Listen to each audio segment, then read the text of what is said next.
حضرت عمر رضی اللہ تعالیٰ عنہ کے متعلق ایک قصے کی تحقیق۔ حضرت عمر رضی اللہ تعالیٰ عنہ کے انصاف کا ایسا واقعہ جسے سن کر آپ کے رونگٹے کھڑے ہو جائیں گے۔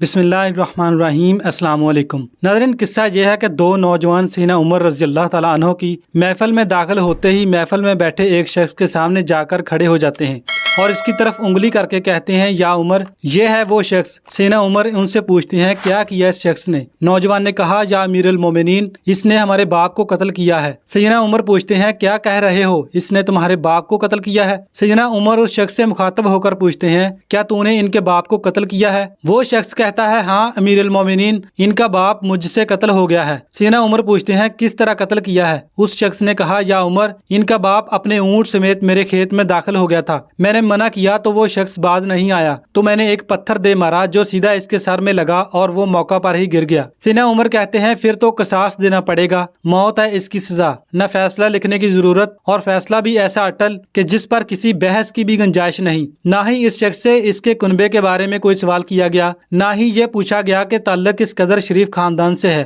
نہ ہی یہ پوچھنے کی ضرورت محسوس کی گئی کہ اس کا تعلق کسی معزز قبیلے سے تو نہیں، معاشرے میں کیا رتبہ یا مقام ہے۔ ان سب باتوں سے بلا سیدنا عمر رضی اللہ تعالیٰ عنہ کو کیا مطلب، کیونکہ معاملہ اللہ کے دین کا ہو تو عمر پر کوئی اثر انداز نہیں ہو سکتا، اور نہ ہی کوئی اللہ کی شریعت کی تنفیذ کے معاملے پر عمر رضی اللہ تعالیٰ عنہ کو روک سکتا ہے۔ عمر بن خطاب ایک باعظمت، انصاف پسند اور عادل حکمران مشہور ہیں۔ ان کی عدالت میں مسلموں و غیر مسلم دونوں کو یکساں انصاف ملا کرتا تھا، حتیٰ کہ سامنے عمر رضی اللہ تعالیٰ عنہ کا اپنا بیٹا ہی کیوں نہ ہو، قاتل کی حیثیت سے آ کھڑا ہو، قصاص تو اس سے بھی لیا جائے گا۔ وہ شخص کہتا ہے، اے امیر المومنین، اس کے نام پر جس کے حکم سے یہ زمینوں آسمان قائم کھڑے ہیں، مجھے صحرا میں واپس اپنی بیوی بچوں کے پاس جانے دیجیے تاکہ میں ان کو بتاؤں کہ میں قتل کر دیا جاؤں گا، ان کا اللہ اور میرے سوا کوئی آسرا نہیں ہے، میں اس کے بعد واپس آ جاؤں گا۔ سیدنا عمر کہتے ہیں، کون تیری ضمانت دے گا کہ تو صحرا میں جا کر واپس بھی آ جائے گا؟ مجمع پر ایک خاموشی چھا جاتی ہے، کوئی بھی تو ایسا نہیں ہے جو اس کا نام تک بھی جانتا ہو، اس کے قبیلے، خیمے یا گھر وغیرہ کے بارے میں جاننے کا معاملہ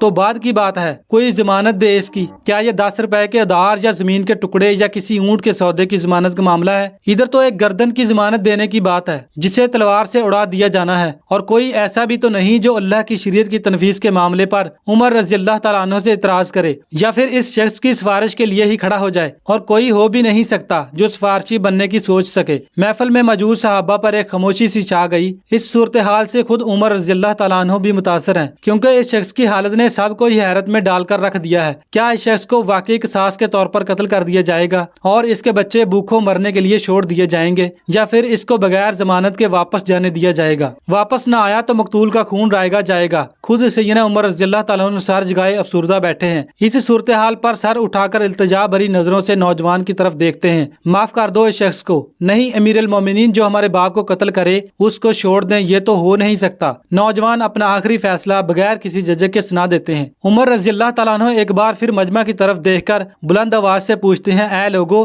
ہے کوئی تم سے جو اس کی ضمانت دے دے؟ ابو ذر غفاری اپنے زہد و صدق سے بھرپور بڑھاپے کے ساتھ کھڑے ہو کر کہتے ہیں، میں ضمانت دیتا ہوں اس شخص کی۔ سیدنا عمر کہتے ہیں، ابو ذر، اس نے قتل کیا ہے، چاہے قتل ہی کیوں نہ ہو۔ ابو ذر اپنا اٹل فیصلہ سناتے ہیں۔ حضرت عمر رضی اللہ تعالیٰ عنہ نے کہا کہ جانتے ہو اسے؟ ابو ذر نے کہا، نہیں جانتا اسے۔ حضرت عمر رضی اللہ تعالیٰ عنہ نے کہا، تو پھر کس طرح ضمانت دے رہے ہو؟ ابو ذر نے کہا کہ میں نے اس کے چہرے پر مومنوں کی صفات دیکھی ہے اور مجھے ایسا لگتا ہے یہ جھوٹ نہیں بول رہا، انشاءاللہ یہ لوٹ کر واپس آ جائے گا۔ عمر رضی اللہ تعالیٰ عنہ کہتے ہیں، ابو ذر دیکھ لو، اگر یہ 3 دن میں لوٹ کر نہ آیا تو مجھے تیری جدائی کا صدمہ دیکھنا پڑے گا۔ امیر المومنین، پھر اللہ مالک ہے۔ ابو ذر اپنے فیصلے پر ڈٹے ہوئے جواب دیتے ہیں۔ سیدنا عمر سے 3 دن کی مہلت پا کر وہ شخص رخصت ہو جاتا ہے۔ کچھ ضروری تیاریوں کے لیے بیوی بچوں کو الوداع کہنے پر اپنے بعد ان کے لیے کوئی راہ دیکھنے اور اس کے قصاص کی ادائیگی کے لیے قتل کیے جانے کی غرض سے لوٹ کر واپس آنے کے لیے، اور پھر 3 راتوں کے بعد عمر بلا کیسے اس امر کو بلا سکتے ہیں؟ انہوں نے ایک ایک لمحہ گن کر کاٹا تھا۔ عصر کے وقت شہر میں الصلاۃ جامع کی منادی پھر جاتی ہے۔ نوجوان اپنے باپ کا قصاص لینے کے لیے بے چین اور لوگوں کا مجمع اللہ کی شریعت کی تنفیذ دیکھنے کے لیے جمع ہو چکا ہے۔